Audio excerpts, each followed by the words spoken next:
Eduardo, ¿cómo te va? Buen día. Buen día, Hernán, ¿cómo andás? Bien, todo muy bien. Estamos negociando acá con Eduardo. ¿Sí? ¿En qué fecha nos vamos a casar? Parece que hay un 2x1 en el cuarto piso del shopping. Y yo te conté, me quería casar hace rato y no me dejaban en la Municipalidad de San Martín, ahora me voy al DOT No, en el y me caso. En cualquier momento, terrible. No, lo bueno hay que ver los descuentos, los cupones de descuento que te dan por casar. Podés entrar al cine gratis. Ojo, porque el pochoclo. Ojo, porque esto... Se tiran pochoclo en lugar de arroz, una locura. Voy a decir esto, obviamente hay varios que después se van a quejar, pero digo, hasta el momento, esta es una definición que llega como plafón del gobierno de Mauricio Macri en la ciudad de Buenos Aires. Ojo, porque si ex Jorge Bergoglio, ahora el Papa Francisco, llega a dar el ok porque ve que se va a haber más matrimonios que después van a pasar, esto automáticamente el gobierno nacional lo dice Francisco y lo transforma casi como en la Carta Magna. Y pero una capillita dentro del shopping no viene mal. Poner una capillita, pasando. Claro, entrada gratis, salida a la gorra y listo. La capillita con los colores del cine, del shopping. Sí, del Cinemark. El Cinemark, claro. Y la bolsita de pochoclo. Vamos a tratar de cambiar un poco de tema. Hoy la mayoría de los matutinos hace mención a una situación, el fallecimiento de el intelectual, por lo menos que todos dicen, guía de la referencia del gobierno nacional, Ernesto Laclau, que murió en el día de ayer, producto de un infarto, estaba en Sevilla. Es uno de los referentes, yo creo que más nombrados en el último tiempo como referentes del proyecto que el kirchnerismo implementó en la República Argentina. Por lo tanto, digo, me parece que vale la pena tener en claro quién es, qué hizo, cuál es el análisis de Laclau, y bueno, después el resto me parece que será interesante para que cada uno lo vaya a buscar, ¿no? Y se encuentre con él. Sí, Laclau aparece como si fuera el mentor ideológico del gobierno. Digo Laclau porque no es Laclau. ¿No? Es catalán, no es francés. Mira. No sé por qué él nunca lo aclaró. Tal vez le gustaba pasar por francés. En realidad es Laclau, de origen catalán. Laclau es un filósofo, pensador, politólogo, hay dificultad en definirlo, cuyo origen político ha sido siempre el peronismo. Por más que lo hayan vestido de marxista, él proviene de la llamada izquierda nacional, del partido de Abelardo Ramos. Recordemos que Abelardo Ramos era el fundador y creador del partido de la izquierda nacional, que terminó siendo embajador de Menem en México y pidiendo el monumento para Videla, para Galtieri por las Malvinas, Laclau empezó su historia en ese campo intelectual, ideológico, y tuvo varias intervenciones intelectuales que han dejado marca en ese proceso. Uno lo podría definir probablemente como el único y el último de los intelectuales peronistas, porque toda su intervención ha sido siempre justificar por qué el peronismo es el non plus ultra de la política obrera. Finalmente, Laclau es eso. ¿Por qué no hay forma de hacer política obrera en la Argentina que no culmine necesariamente en el peronismo? Obviamente es una transcripción a un modo más sutil de lo que el Colorado ponía de una manera un poco más bárbara, digamos. Pero básicamente la apuesta filosófico-política de Laclau fue siempre esa. A ver, me pasan varias cuestiones, digo, obviamente no tengo referencia a haberlo leído, ni llevar adelante concretamente si este análisis que él hace se remite concretamente a la actualidad que lleva el gobierno kirchnerista en este último tiempo, esa lógica de amigo-enemigo, digamos, todo esto que parece haber sido el germen en su pensamiento. Pero lo que me pasa, y creo que como muchas situaciones, a veces que son agotadas, que son poco discutidas, pero que se transforman, se agotan, sobre la lógica de la intelectualidad. Desde hace mucho tiempo venimos escuchando el acompañamiento de intelectuales en el desarrollo del pensamiento nacional que imprime este gobierno, y a veces la sensación es que todo es intelectual. Es decir, es tan abarcativa esta palabra, es un intelectual, y da la sensación como que no existían ante los intelectuales, o sea, aparecieron que erradísima esta lógica, pero parece que la intelectualidad llega con este gobierno. Como muy pocas veces pasa, el peronismo ahora se reviste de esa lógica de intelectual. No, efectivamente no es así, digamos, los intelectuales... depende de cómo los definamos, están siempre necesariamente presentes. El punto con la CLO, en relación a lo que vos decís, es interesante marcar lo siguiente. Es decir, es muy ambicioso y casi yo diría es una exageración de la dialéctica decir que este gobierno tiene un proyecto intelectual o que hay un desarrollo intelectual ligado a este gobierno. En realidad este gobierno es puro acierto de error en una carrera siempre hacia adelante, donde las ideas se usan, se tiran, si es que sirven o no, según el momento. Y la idea de que la CLAU era el teórico de este gobierno presupone que este gobierno tenía alguna teoría, cosa que no tiene, y que la CLAU era algo más que una figurita importante del orden de lo publicitario. Es decir, en realidad todo lo que es carta abierta no corta ni pincha en la vida intelectual del gobierno, si es que el gobierno tiene alguna vida intelectual, simplemente un conjunto de justificadores, algunos menos astutos, del estilo de Ricardo Forster, ¿sí? Un verdadero asno filosófico, otra gente de un desarrollo cultural e intelectual respetable, Horacio González, o gente de fama internacional. Cuando hablamos de la CLAU estamos hablando de un intelectual de fama internacional, no estamos hablando de cualquiera. La CLAU, ya te digo, en esta lógica de intervenir a la hora de justificar al peronismo como el límite de la política obrera, es decir, no hace falta la izquierda es el peronismo, sostiene esto desde que nació aproximadamente. O sea que la CLAU podría ser el interpretador del peronismo, podría ser aquel que nos explique qué es el peronismo. Bueno, esa es podría haber sido. Él es, o sea, él toda su historia fue eso. Digamos, él es probablemente la expresión intelectual más sofisticada de lo que yo llamé en algún lado el síndrome del 45. El síndrome del 45 tiene que ver con una cierta actitud de la izquierda frente al peronismo. La izquierda en el 45, se dice, se equivocó, eligió el bando contrario y la clase obrera le dio la espalda. De modo tal que toda la historia posterior de la izquierda es ese de golpearse el pecho y de hacer mea culpa por haberse alejado de la clase obrera simplemente por no haber comprendido al peronismo. Entonces el grueso de la izquierda argentina siente la necesidad de tener alguna visión positiva del peronismo, ya sea positiva en el sentido de no destacar su carácter burgués, hasta positiva en el sentido de remarcar su supuesto carácter revolucionario, es decir, la revolución pasa por el peronismo. Si eso ya arranca con Puiggrós, arranca con el propio Moreno, arranca con Abelardo Ramos, es decir, con toda la izquierda que de alguna manera o es nacionalista o dice comprender el hecho nacional. Y en ese comprender el hecho nacional, la idea de que el peronismo es por lo menos un momento de pasaje, si no el punto final, en el desarrollo político de la clase obrera. Para la CLO es el punto final, es decir, el populismo, como él lo llevó a teorizar, es la forma en la que el pueblo mismo hace política transformadora. De ahí que su doctrina política es belicosa, en el sentido de, bueno, efectivamente hay un gobierno que defiende una serie de intereses frente a otros que defienden otros intereses. Cuando se habla de la lógica amigo y enemigo y ese tipo de cosas, lo que se está diciendo es esto. Para la CLO, el populismo viene a romper el esquema de reproducción de la democracia burguesa y viene a inaugurar una política nueva. Por lo tanto, no puede no ser confrontativo. Es decir, pelea porque tiene otro proyecto.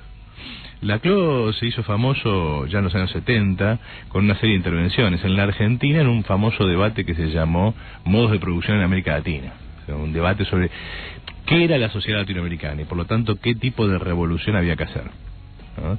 Él sostenía que la Argentina era un país particular, que le había dado un grado de desarrollo capitalista importante, aunque de carácter parasitario. Y elaboró un texto muy famoso que se llama Modo de Producción en América Latina, donde él define a la renta agraria como la clave de la política argentina. La apropiación de la renta es el elemento clave de la política argentina. Es lo que le permite a la Argentina ser algo más que un país atrasado. De ahí que, no casualidad, un gobierno como el kirchnerismo, que de alguna manera tiene un enfrentamiento con los sectores agrarios, no puede sino reflotar esta vieja idea de la CLAU. Después va a tener otra serie de intervenciones muy famosas allá a nivel mundial. Él se va a mitad de los 70 se va y participa en el famoso debate sobre el Estado, ¿no? En debate en el seno de la teoría marxista muy importante entre él, Miliband, Polanzas, grandes intelectuales marxistas, en donde se discute sobre la naturaleza del Estado. Y ya en los años 80 él inicia el camino postmarxista, o sea, el camino de transformarse en un intelectual que supera lo aparentemente marxista. Siempre con la misma idea que él tuvo desde un comienzo, la idea de que la ideología y la política son independientes en algún grado o en forma definitiva de la economía. Y que entonces uno no debe entender al peronismo como un fenómeno clasista. El peronismo no es la expresión de la burguesía que domina la clase obrera o cosa por el estilo, sino que es la expresión de un discurso radical que es capaz de crear un campo de fuerzas políticas que tenga características transformadoras. De ahí su apoyo a Evo Morales, a Chávez, a Cristina, y de ahí que todos estos experimentos lo tomaran a él como una referencia.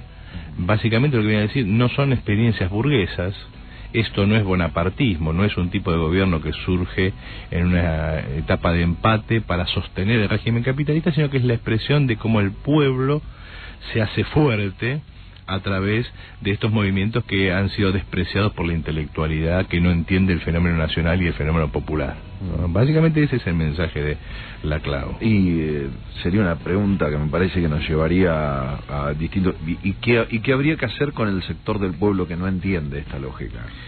Bueno, para la CLAU, evidentemente, la experiencia del 45 es muy formadora en este sentido. ¿En qué sentido? En el sentido de, los que no entienden esto son los que se quedan afuera. Habría que dejarlos afuera. No solamente habría que dejarlos afuera, la gente los deja afuera. Es decir, fuera, a la izquierda del kirchnerismo no hay nada. ¿Sí? Como el dicho de la cámpora, a la izquierda la pared. O sea, a la izquierda nuestra no hay nada. Él considera todos estos movimientos como sectarios e irrelevantes. Y lo que sí habría que hacer es avanzar en la lucha contra los sectores que se definen como de derecha, que en su imaginario nunca quedan bien definidos. O sea, ¿qué es la derecha para la CLAU? ¿Qué es lo que hay que construir? No se sabe. Pero en esta lógica binaria, si a la izquierda está la pared, todo lo que se supone a la izquierda pasa a la derecha. Lógico. Sí, o sea, la derecha, que podría uno etiquetar rápidamente como un sector, más toda la izquierda que no se aglutina, cualquiera que no está con el gobierno, se transforma en la derecha. Claro. Lógicamente, pero vos fíjate cómo esto reproduce la lógica del primer peronismo. O sea, el radicalismo, el PC, el Partido Socialista, la sociedad rural, todos son la derecha. Claro. Repite en una forma más sofisticada aquello de que decía el peronismo, la izquierda oligárquica, la izquierda liberal. Hay que recordar los textos de Spilimbergo, los textos de Abelardo Ramos, donde se dice todo esto de un modo más brutal pero más claro, para entender cuál es el locus político donde se para la CLAU. Lo que es interesante es cómo él se transformó en el vocero de todos estos regímenes, sin poder explicar bien, cuáles son las supuestas transformaciones, y adulterando la historia. O sea, la CLAU es clave a la hora de entender la historia que el kirchnerismo quiere contar de sí mismo. En la teoría de la CLAU, el populismo viene a, como se dice ahora, empoderar, ¿no? Es un concepto de los años 80, 90, de los llamados nuevos movimientos sociales, que la idea era rechazar la política de vanguardia y darle poder al pueblo, ¿no? Empowerment en inglés, empoderar en castellano, incluso hasta la Cristina utiliza ese concepto. Sí. La idea de que el populismo le da poder a la gente, empodera a la gente, lo cual es una alteración completa de la secuencia histórica real. La secuencia histórica real es, el kirchnerismo llegó después de que la gente pretendía empoderarse, no, se había empoderado a tal punto que había volteado 5 presidentes. Y entonces resulta que ahora le debemos todo a Néstor y a Cristina, que es la discusión, es la forma que ellos plantean la visión de la historia. O sea, la juventud no hacía política hasta que llegó Néstor, y es al revés. Bueno, en ese mismo camino yo te decía, hay muchas cosas que necesitarán volver a significarse. Una de estas es la intelectualidad. El concepto que, por lo menos yo tenía de ese intelectual, era un ser que constantemente preguntaba cosas que generaba una rediscusión de casi, te diría, todo lo que pasaba, digamos. Hasta en el mejor momento el intelectual tiene esa atracción. Y en el último tiempo de la Argentina los intelectuales son precisamente los que terminan de armar el relato con cierto nivel de rimbombancia para explicar lo que pasa. Mira, ahí hay dos cosas. Primero, el intelectual siempre está situado en relación a alguna clase. Y siempre hay alguna clase en el poder, por lo tanto siempre hay algún intelectual que justifica esa situación. Correcto. Y siempre hay una clase en la oposición, por lo tanto siempre hay algún intelectual que aparece como crítico o rupturista. De Sartre para acá siempre existía esa idea de el intelectual es alguien crítico. El intelectual es alguien crítico cuando está en una posición que lo obliga a criticar, cuando está en una posición que tiene que justificar, justifica. O sea, el intelectual realiza una serie de tareas de dirección política. Mira, cuando vos le decís a alguien, está todo bien, quédate en tu casa, estás ejerciendo una dirección política. Cuando vos le decís, está todo mal, salgamos a la calle, también. Claro. Por lo tanto, los intelectuales forman parte del proceso de dirección social. Y depende del lugar de clase y político en el cual están ubicados, es el tipo de intervención que tienen. Los intelectuales kirchneristas obviamente lo que hacen es glorificar la situación existente. Esto de que justifican el orden existente es la tarea de carta abierta. Yo hace un tiempo escribí un artículo que se llamaba algo así como La mala conciencia de las buenas personas, aludiendo a cómo los intelectuales kirchneristas habían tomado la muerte de Mariano Ferreira, incluyendo a la Clau. Y era sorprendente cómo, uno, despegar al gobierno, dos, justificar la intervención de Néstor y Cristina como una forma de introducir justicia donde no la hay, como si en realidad los que matan a Ferreira no tuvieran nada que ver con el gobierno, como si el gobierno fuera víctima de ese asesinato y no uno de los causantes. Y entonces me preguntaba, bueno, ¿cuál será el siguiente paso? Porque si uno llegó hasta este punto de justificar esto, bueno, entonces ya uno ha perdido cualquier límite y justifica cualquier cosa. Bueno, a posteriori empezamos a ver intervenciones de Forster, de González, del propio Laclau, por ejemplo, sobre el accidente de Plaza 11. Bueno, dice Horacio González, los accidentes también existen. O sea, no es que el gobierno se metió la plata en el bolsillo. Claro, no es como dos secretarios que miraron para otro lado y hicieron negocio con un ministro y con unos empresarios que eran aplaudidos por el gobierno hasta que un día se dieron cuenta que era lo peor que le había pasado. Es la misma intervención que tienen cuando definen ciertas cosas como tragedia. Por ejemplo, hay una tragedia ahora en Misiones porque se cayó un puente. Me pasó un colectivo y se cayó un puente. ¿Cómo puede estar habilitado ese puente? ¿Fue una tragedia? No fue una tragedia. Alguien decidió que pasen. Alguien, por alguna razón, después uno se entera que efectivamente los productores de yerba mate de la zona se quejaban y querían que abrieran el puente porque si no tenían que dar un rodeo enorme con los camiones para pasar la carga, y entonces abrieron el puente y el puente se cayó. Entonces hay responsables, no es una tragedia, no es que no vino de la nada. Y la Clau de alguna manera es el justificador de la tragedia del populismo. Es decir, el populismo es una gran derrota de la clase obrera. Es un proceso por el cual la clase obrera es sometido a las normas existentes con un discurso que aparenta lo contrario. Uno ve eso en Venezuela, ve eso en Bolivia y lo ve en la Argentina. En algún punto ese proceso de doble discurso tiene que enfrentarse con la realidad. Le pasó a Perón. Perón pasa de ni yanquis ni marxistas y de Braden o Perón pasa a ofrecerle tropas a Estados Unidos para la guerra de Corea, a hacer acuerdos con la Exxon, etcétera, etcétera, etcétera. Lo vemos a Perón hablando de la juventud maravillosa y después formando la AAA. Y la vemos a Cristina ahora del discurso de los derechos humanos a el ajuste más brutal y feroz, a Milani, a fajar a los Cuom, y lo vemos a Kichilov, que decía que era el enfant terrible de la izquierda marxista, yendo a hablar con Christine Lagarde, que Christine Lagarde le diga que estoy muy contento que este muchacho simpático esté acá hablando con nosotros y encima lo largue sin un peso. Entonces sería interesante ver cómo Laclau podría haber explicado este segundo momento típico de toda experiencia populista. Bueno, la intervención tenía que ver hoy, obviamente, con un hecho, el fallecimiento de este filósofo con el cual dicen el gobierno ha tratado de empoderarse, claro.